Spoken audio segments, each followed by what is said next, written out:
Le rappeur Gims, interpellé à sa descente d'avion. Ils font l'apologie de la couleur noire.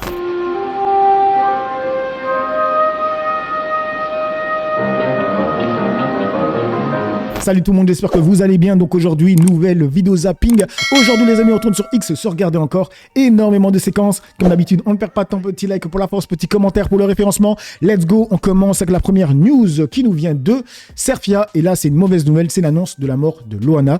Donc c'est marqué, alerte info, Loana, star de télé-réalité, Love Story, est décédée à 48 ans, la source Paris Match. Donc premièrement, paix à son âme. Ensuite, il y a des personnes qui ont ressorti des séquences dans l'émission de TPMP. C'est Ben qui nous dit, il ne faudra pas oublier que Hanouna et sa bande invitaient Loana pour se moquer d'elle sur TPMP 1, entre celle qui se retourne pour rigoler et l'autre qui dit « Vous faites exprès de parler comme ça ». Bref. Ma voix reviendra, hein. T'inquiète pas.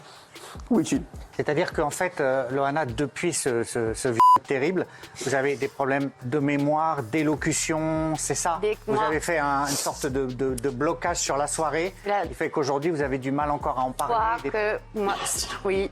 Et vous le faites exprès de parler comme ça, là, ou Non, Pas du tout. dès que moi, vous parlez viol. Mais non, mais je trouve ça surprenant. Bah, pardon. Ah oui, c'est pas exprès. Je crois qu'elle fait exprès. Excuse-moi. Mais non, mais c'est pas une question. Ridicule. Désolée.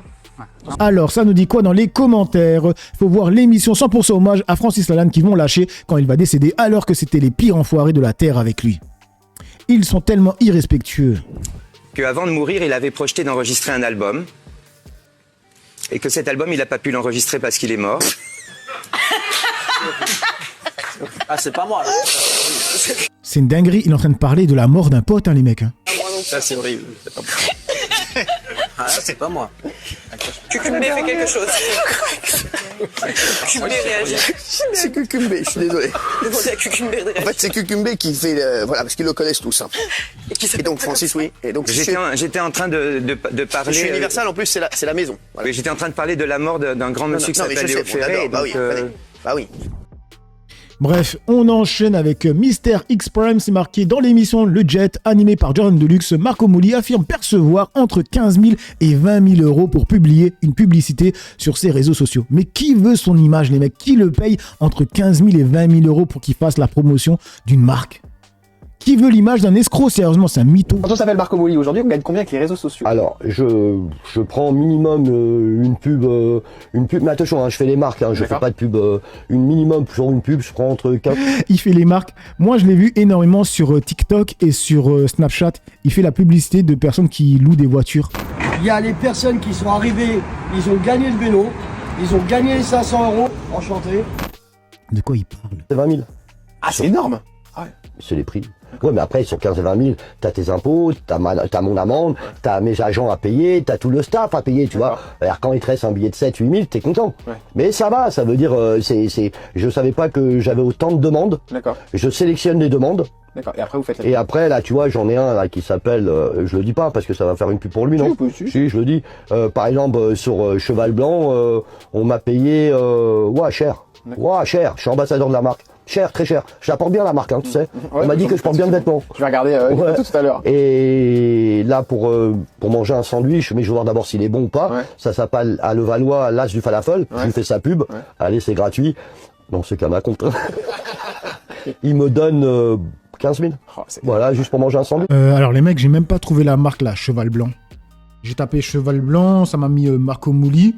Et j'ai eu un lien de Instagram. Et je suis tombé sur cette photo. Et genre, pour ça, il va être payé 15 000. Arrête. Franchement, vous dépassez les plus grands influenceurs. S'il est pas bon... Non, je dis pas toi parce que je fais pas toutes les pubs.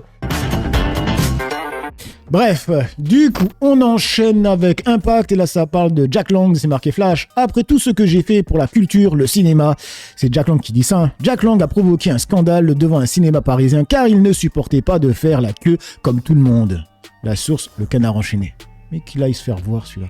Du coup, on passe sur le 20h France Télévisions avec Gims qui est dans la sauce. C'est marqué le rappeur Gims en garde à vue pour affaire de blanchiment en bande organisée. Que sait-on de cette affaire? Le rappeur Gims, interpellé à sa descente d'avion. L'artiste congolais de 39 ans a été placé en garde à vue après son arrivée aujourd'hui à l'aéroport de Roissy. Le parquet national anticriminalité organisée de Paris indique. Cette garde à vue porte sur des faits notamment de blanchiment en bande organisée. Le nom du plus gros vendeur de disques de l'année 2025 revient dans une enquête menée par les autorités sur un réseau international de blanchiment complexe et structuré.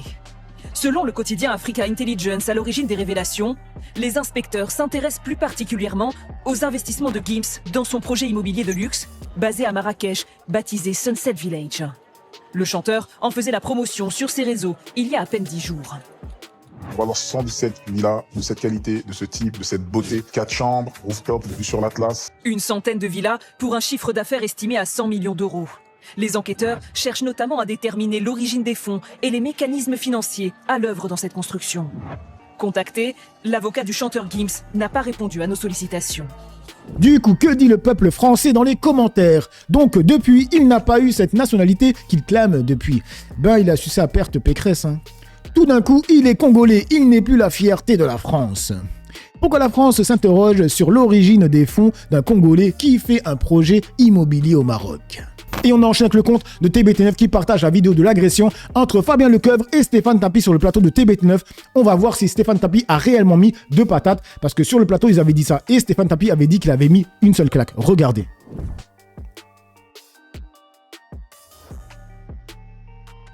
Donc là, en blanc, c'est Stéphane Tapi.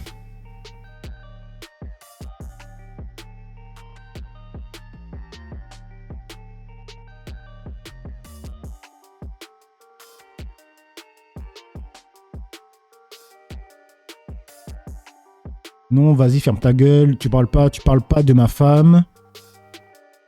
Il a sa part, il le tient, un coup.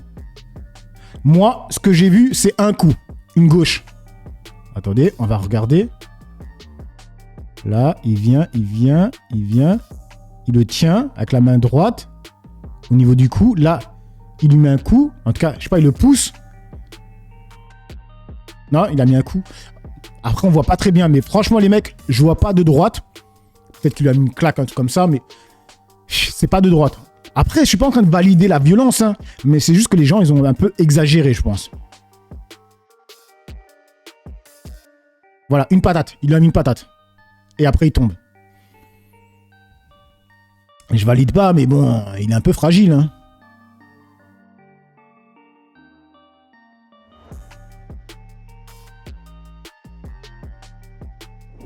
Voilà, donc on a la vidéo de l'agression. Qu'est-ce que vous en pensez? Bref, du coup, on enchaîne avec Novia News. C'est marqué flash, Sébastien Lecornu rejette une baisse de TVA sur le carburant. Certains veulent réduire la TVA sur l'énergie. D'autres pays l'ont tenté, notamment, vous le savez, la Pologne en février 2022. Au final, la TVA a été captée par les acteurs intermédiaires et le prix à la pompe n'a pas bougé. Pire, le retour d'expérience a démontré que lorsque la TVA a été rétablie, les prix ont augmenté car les intermédiaires ont conservé par la suite leur marge. La baisse de la TVA est une mesure inefficace, mais aussi ruineuse pour les finances publiques, comme enfin pour les consommateurs. D'autres proposent, nous l'avons entendu hier lors des questions au gouvernement, de revenir à la taxe flottante sur les produits énergétiques, mieux connue sous l'acronyme de TIPP. Je veux rappeler que cette expérience a coûté 2,7 milliards d'euros aux finances publiques pour un effet moyen de seulement 2 centimes d'euros par litre. L'efficacité d'une telle manœuvre est donc objectivement et rationnellement quasi nulle. La Cour des comptes avait ensuite estimé que cette mesure avait engendré une perte de 600 millions d'euros sur l'année 2004, pour une raison simple, quand le prix augmente, les quantités vendues diminuent. Une nouvelle fois, je forme le vœu que la classe politique dans son ensemble, nos opposants comme nos soutiens, sans esprit polémique, tiennent compte des expériences passées et des retours d'expérience tels qu'ils ont été dessinés par les meilleurs experts. Bon les amis, je pense qu'on va devoir rappeler les gilets jaunes. Gilets jaunes, moi gilets jaunes, comment les gilets jaunes, faut danser petit. Du coup, on enchaîne avec Impact qui a marqué flash. Yael Braun-Pivet évoque des regrets sur la minute de silence pour Quentin Derenque à l'Assemblée nationale. Vous savez que vous a été reproché la minute de silence pour Quentin Derenque, qui a eu les révélations sur Mediapart et les autres. Vous le regrettez? J'ai vu, alors c'est toujours très difficile de prendre ce type de décision sur les minutes de silence. C'est une décision, et c'est important que vos auditeurs l'entendent, qui a été prise collectivement avec les 11 présidents de groupe. C'est un président de groupe, celui de l'UDR, qui l'a sollicité. Et moi, je n'ai pas le pouvoir de voter. J'ai interrogé les présidents de groupes politiques et tous, les 11 présidents de groupe, ont accepté de faire cette minute de silence et nous l'avons faite. Maintenant, effectivement, lorsqu'on regarde le profil de Quentin Derenque, effectivement, si on avait su à ce moment-là qu'il avait ce profil-là, je pense que probablement que la décision n'aurait pas été la même. Voilà, et que nous l'aurions pas faite. En tout cas, effectivement, je pense qu'aujourd'hui, on peut regretter d'avoir eu cette minute de silence, compte tenu du personnage. Maintenant, ce que nous ne pouvons pas regretter, c'est la condamnation de la violence en politique. On ne peut pas accepter cette violence. Et surtout, moi, je suis maman. J'ai 5 enfants. J'ai des enfants qui s'intéressent à la politique. Et donc, je ne peux pas tolérer que dans notre pays, nos jeunes se retrouvent dans la rue et se tapent dessus pour des opinions politiques jusqu'à la mort. Ça n'est pas acceptable dans une démocratie. De la même façon, nous avons ouvert cette émission sur la violence en politique vis-à-vis d'anciens élus. Enfin, il faut qu'on calme tous le jeu. Nous ne pouvons pas tolérer cette montée inexorable de la violence. Alors, que dit le peuple français dans les commentaires? Florian qui nous dit « Ils l'ont fait pour Ronel aussi, un délinquant qui mettait en grand danger les innocents sur la route. » Zahir qui dit « Ils ont instrumentalisé sa mort avant de savoir que c'était un néo-nazi. » Le personnage était déjà connu avant la minute de silence imposée par Yael Braun-Pivet et son vice-président favori, Sébastien Chenu, le facho de service. Il est trop tard pour avoir des regrets. Bref, on enchaîne avec Peace TV et là les mecs c'est lunaire. En fait, sur ces news, ils sont en PLS parce qu'il y a des mères noires. Ils sont en panique, ils sont en roue libre. Regardez. C'est un marqueur. Les gens vont remarquer cette image. Voilà. Moi je vous dis que la digue a sauté. La question morale ne se pose plus. Vous avez le maire de Saint-Denis qui explique que c'est maintenant les racisés qui font la loi et qu'ils n'ont plus à se sentir totalement français. Répondez à... Il a dit ça? C'est les racisés qui font la loi? Putain, mais en fait, eux, ils inventent une nouvelle réalité. C'est une dinguerie. Ma question, parce que c'est une question très importante. Alors, est-ce que dans ce que vous voyez là, vous voyez une revanche historique? Une revanche ethnique? C'est ça, la vraie question. La France de demain. Moi, je vous demande, est-ce que c'est la France de demain? Non. Est-ce que c'est la bande-annonce de la France de demain? Non.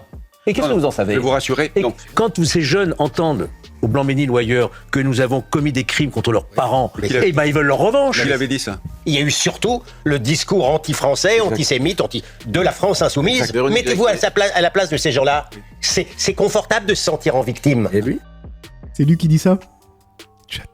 C'est très confortable. Ne me faites pas dire ce que je n'ai pas dit. Mais c'est inadmissible, ça me choque autant que vous. Bon. Mais moi, il faut vous le dire. C'est vrai qu'à Creil, on a laissé faire, on a eu tort sans doute, mais à l'époque, Daesh n'existait pas. Le terrorisme islamique n'avait pas encore fait les dégâts qu'il a fait en 89. Oui. On pouvait pas deviner que Daesh on n'allait pas deviner Daesh, non? En 89, Daesh n'existait pas, l'islamisme non plus. Il y avait des gens qui l'avaient prévu. Pourquoi le Daesh? Évidemment. Bien sûr qu'il y en a des gens qui l'ont dit. Soyez pas de mauvaise foi, André. Tout ce qui arrive aujourd'hui était... Attends, il y a juste des mères noires qui ont été élues, ça parle d'esclavage, ça parle de Daesh. Wow. Écrit noir en 89. Donc en fait, il n'y a jamais de responsabilité. Le logement social, c'est une arme électorale. Le logement social. Le communautarisme, c'est évidemment. Il ne faut plus faire de logements sociaux. Plus de logements sociaux. Le logement social est devenu un arme électorale. Et c'est une stratégie pour la gauche qui revendiquait donc évidemment. Oui, la gauche fait du logement social. Oui. La gauche fabrique des pauvres pour gagner les élections. Ça vous va? Ça tient pas. On continuera quand même à faire du logement social. Pour gagner les élections. Mais non, puisque vous dites qu'ils votent pas pour nous. Vous êtes bien à votre propre piège. Pour gagner les élections. Parce que ceux qui sont dans le logement social. Puisque vous dites qu'ils votent pas pour nous. Il y a beaucoup d'immigration dans les logements sociaux. Ah voilà, on y revient. Non mais sincèrement, André, c'est un sujet l'immigration. Ah oui. Ah bah oui. On assiste au début du grand remplacement des élus. Moi, ces images me choquent atrocement. Il y a 5 maires noires en France, c'est le grand Sincèrement. Il y a 5 maires d'origine africaine, c'est le grand remplacement. Oui, mais ils le revendiquent. Oui, exactement. Ils le revendiquent. C'est extrêmement violent. On leur dit dégage. Et moi, arrêtez de vous faire peur là. Vous faites peur, vous fantasmez. Il y a 5 maires d'origine africaine en France, c'est le grand remplacement. Non, vous avez Monsieur Bilongo, député, qui explique tranquillement que les Noirs sont plus intelligents que les Blancs. C'est pas une question de couleur de peau. Aujourd'hui, ils font l'apologie de la couleur noire. Il faut arrêter avec le vivre ensemble, c'est quelque chose qui est vain. Ah bah là, ils font l'apologie de la couleur noire. La guerre civile, alors on va sur la guerre civile. Ça n'est pas ce que j'ai dit. Mais ça veut dire attendez, la guerre civile. Pardonnez-moi, André Vanelli. L'alternative, c'est la guerre civile. Pardonnez-moi, la guerre civile. Dans ces images, qui la commence? Il faut calmer le jeu. Qui la commence? Mais répondez aux questions, bon sang. On a qui j'ai condamné. Non mais faut leur donner des calmants là, sérieusement. J'ai condamné ce comportement. Qui commence? Ceux qui ont gagné l'élection ont eu tort de manifester leur victoire de façon aussi indécente. Vous n'avez jamais vécu un dimanche électoral? Non, pas. Ah oui, les dépouillements, c'est souvent tendu, genre. Et André, est-ce pour vous une lecture ethnique, religieuse? Il faut faire des efforts pour intégrer davantage plutôt que de stigmatiser comme vous le faites sans arrêt. Je m'honore de stigmatiser le parti antisémite. C'est intéressant notre débat. Des fois, je me pose la question, à quoi ressemblerait le débat public si CNews n'existait pas? Ouais, et n'y voyez aucune prétention, vraiment aucune prétention. C'est simplement, nous on fait le job. Oh, c'est chaud les mecs. C'est chaud. On passe, et là c'est avec Nolo, c'est de The News. Sur CNews, les élus municipaux issus de la diversité sont qualifiés de squatteurs qui entrent chez les gens et leur piquent leur maison. Donc, mais en fait, je vous jure, les mecs, le fait qu'ils ont élu des noirs, ça les fait flipper. Hein. Donc maintenant, les élus noirs, c'est des squatteurs. Parce que moi, il y a deux choses qui m'intéressent, que la France continue d'exister et que la France continue d'exister telle que nous l'aimons et telle que nous la concevons. Mais eux, ils vous disent pas le pays va disparaître, ils vous disent le pays va disparaître avec de nouvelles règles, avec de nouvelles populations. Ça s'appelle un squat en fait. C'est-à-dire que vous entrez chez les gens, vous piquez leur maison et oui. Donc... Oui, un peu de ça, oui, vous avez raison. La différence, c'est que là, il y a des gens qui les ont fait entrer délibérément. Mais bon, on verra, j'espère me tromper, hein, c'est ce que j'ai dit tout à l'heure, mais ce concept de Nouvelle-France, il y a des nouveaux Français, mais j'ai repris donc... Il y a des nouveaux Français, mais les anciens ne sont pas les bienvenus. Oui. Jean-Luc Mélenchon dit le problème de la France, ce sont les Français de souche. C'est pas mal comme phrase. Oui, il y a quelqu'un qui disait finalement c'est les seuls OQTF qui sont réussis, les maires. Obligation de quitter le territoire de leur mairie. C'est les seuls OQTF qui marchent en France, c'est les maires qu'on a vus, comme cela, tête basse, en train de sortir de leur mairie, insultés, houspillés, humiliés. Le seul sujet sur ces news, c'est les maires noirs. Mais ils parlent pas des maires qui ont des casseroles de zinzin, de V, de pédos. Waouh, putain, c'est une dinguerie. Du coup, on passe sur le compte de Alerte Info qui a marqué l'Assemblée Générale de l'ONU proclame la traite des esclaves africains plus grave crime contre l'humanité. La source AFP. Et là, on se doute qu'il y a un pays qui est pas content. Donc, il continue en disant les pays ayant voté contre la reconnaissance de la traite des esclaves africains comme étant le plus grave crime contre l'humanité, il y a les États-Unis, Israël et l'Argentine. Déjà, l'Argentine, c'est un de ces pays de race lard, faut dire la vérité. Israël, j'en parle pas. Et les États-Unis qui suivent Israël. Voilà. L'aime. Du coup, on enchaîne avec le compte de Fallait voter Chonchon, c'est avec Duhamel qui dit « J'ai du mal à voir Jean-Luc Mélenchon comme un antisémite, je ne sens pas ça, anti-Israël, ça oui. Et d'ailleurs, il ne s'en cache pas, Jean-Luc Mélenchon est un pro-palestinien, mais antisémite, je ne crois pas. » Et de ce point de vue, il y a toujours chez vous une énigme autour de l'évolution de Jean-Luc Mélenchon? Oui, parce que je le connais depuis très longtemps. Je le connais depuis en tout cas le premier septennat de François Mitterrand. Ça commence à faire un certain temps. Je sais que c'est quelqu'un de très intelligent, c'est quelqu'un de très cultivé, bon, avec une culture plutôt littéraire, mais avec des connaissances scientifiques que, par exemple, je n'ai pas du tout et que lui a. C'est quelqu'un qui... Alors, c'est difficile avec lui de savoir s'il se laisse emporter par son verbe ou si il refuse de se contrôler. Ça, je ne le sais jamais. Je suis persuadé qu'il veut toujours tellement trouver des formules qui frappent et qui choquent, parce qu'il cherche à choquer, ça, dans tous les domaines, mais dans le domaine de l'antisémitisme aussi. Vous écrivez que c'est l'homme le plus détesté, le plus clivant de France. Oui. Ça marche comme était Georges Marchais, mais il est beaucoup plus intelligent, beaucoup plus éloquent aussi. Sur l'antisémitisme, j'ai du mal à le voir comme un antisémite. Alors, un anti-israélien, ça, il n'y a aucun doute. Ça, d'ailleurs, il ne s'en cache pas. Bon, il est pro-palestinien, à l'extrême gauche, il est pro-palestinien, il n'est ni le premier ni le dernier. Antisémite, je sens pas ça. Simplement, il a des côtés très mûrs et il a des côtés enfantins. Et parmi les côtés enfantins, qui sont relativement rares chez les politiques de son niveau, il y a un goût encore adolescent de choquer. Et quand on a envie de choquer, on n'est pas toujours inspiré. Alors, dans les commentaires, ça nous dit quoi? Il y a Julien qui dit « Mélenchon est un antisioniste qui joue à l'antisémite par pur opportuniste politique. Ça, c'est l'objectivité. Même venant d'un droitard, ça fait du bien. Ah bon, il est juste raciste. Ouf. » Du coup, on termine avec le compte de Focus qu'a marqué Alerte Info. La députée Mathilde Panot confronte le Premier ministre français sur le refus de la France d'imposer des sanctions à Israël. Elle dit « La vie d'un Palestinien, d'un Libanais ou d'un Iranien vaut-il moins à vos yeux que celle d'un Ukrainien ?» La vie d'un Palestinien, d'un Libanais ou d'un Iranien vaut-elle moins à vos yeux que celle d'un Ukrainien? Car si vous pensez comme nous que toutes les vies se valent, toutes sans exception, pourquoi laissez-vous le droit international se faire enterrer à Gaza? En 2 ans et demi de génocide, vous avez interdit les manifestations de soutien à la Palestine, poursuivi à coups d'apologie de terrorisme toutes les voies pour la paix, refusé tout embargo sur les armes. Monsieur le ministre, à quoi bon avoir reconnu l'État de Palestine pour laisser le criminel de guerre Netanyahou massacrer le peuple palestinien? L'humanité s'effondre à Gaza quand les survivants du premier génocide filmé de notre histoire comptent toujours leurs morts. L'humanité s'effondre en Cisjordanie quand, une nuit, 9 villages palestiniens ont été simultanément attaqués, pillés et incendiés par des colons israéliens. Rien qu'en une année, 36 000 Palestiniens ont déjà été chassés, 1071 tués. vous n'avez rien fait. Paris exhorte, Paris condamne, mais Paris ne sanctionne jamais. Vous n'avez rien fait et vous avez ainsi cautionné la fuite en avant de Netanyahou et de Trump. Désormais, il bombarde le peuple iranien comme le peuple libanais. Netanyahou assume de vouloir annexer le Sud-Liban pour en faire un nouveau Gaza. Monsieur le ministre, vous abaissez la France lorsque vous affirmez que la stabilité au Moyen-Orient passe par la mise en œuvre du plan colonial de Trump pour Gaza. Vous abaissez la France quand, depuis la terre de l'agresseur, vous validez un plan qui prévoit de construire une Riviera et des data centers sur le cimetière des Palestiniens, un plan qui vise à discréditer définitivement l'ONU. Cette semaine encore, un rapport de Francesca Albanese dénonce l'usage systématique de la torture à une échelle sans précédent comme punition collective contre les Palestiniens. La vie d'un Palestinien, d'un Libanais ou d'un Iranien vaut-elle mieux à vos yeux que celle d'un Ukrainien? Si la réponse est non, alors pourquoi y a-t-il eu 19 trains de sanctions contre Poutine pour ses violations du droit international en Ukraine et toujours aucune sanction contre Netanyahou et son gouvernement? Quel niveau de crime faut-il atteindre pour que la voix de la France s'élève enfin pour dire non, non au génocide, non à la guerre illégale, non au suprémacisme israélo-états-unien?